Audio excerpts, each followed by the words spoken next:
नमस्कार दोस्तों, एक बार फिर से आपका स्वागत है। आपको बता दें कि जब ईस्ट इंडिया कंपनी के बारे में हम बात करते हैं तो गवर्नर जनरल के बारे में बात की जाती है।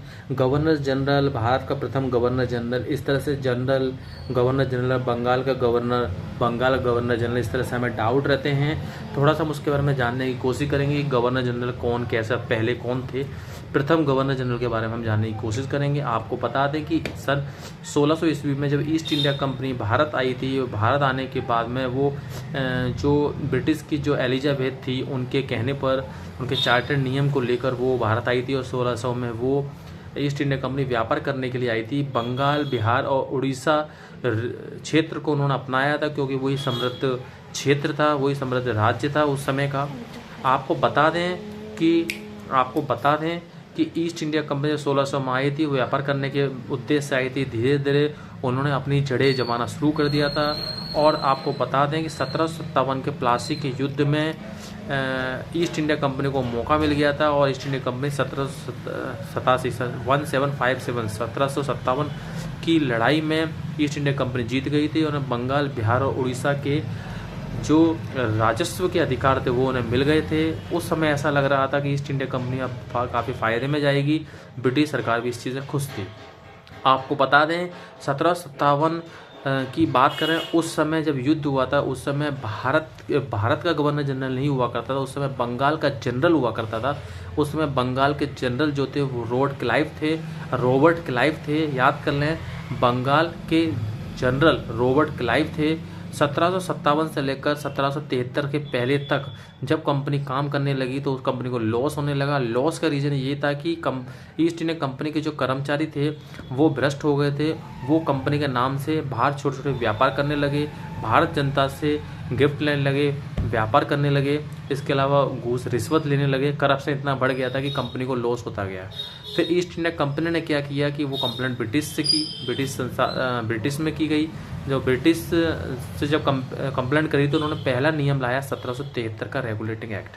आपको बता दें कि 1773 के रेगुलेटिंग एक्ट के बाद जो बंगाल के गवर्नर का जो पद था उसे समाप्त कर दिया गया और उसके स्थान पर बंगाल के गवर्नर जनरल का पद आया। याद कर लें, बंगाल के गवर्नर जनरल का पद आया। 1773 से रेगुलेटिंग एक्ट से पहले बंगाल का गवर्नर का पद हुआ करता था और 1773 के रेगुलेटिंग एक्ट आने के बाद में बंगाल के गवर्नर जनरल का पद आ गया। और 1773 के बाद बंगाल के प्रथम गवर्नर जनरल वॉरेन हेस्टिंग्स थे। याद कर लीजिए, बंगाल के पहले गवर्नर जनरल वॉरेन हेस्टिंग्स थे 1773 के बाद।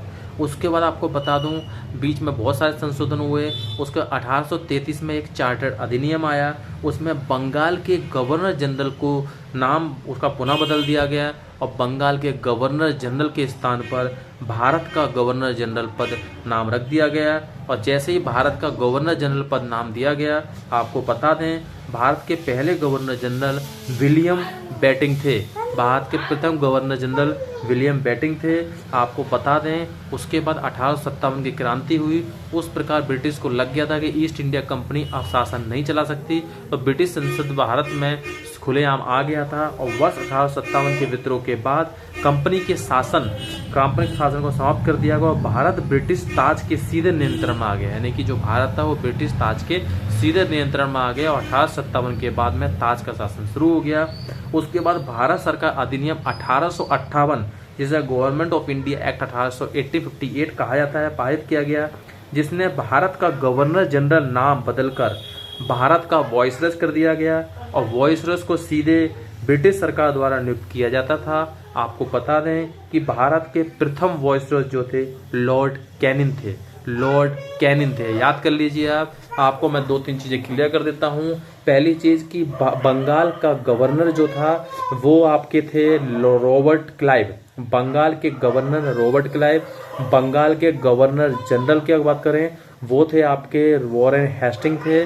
उसके बाद भारत के पहले गवर्नर जनरल की बात करें तो ये आपके विलियम बेटिंग थे।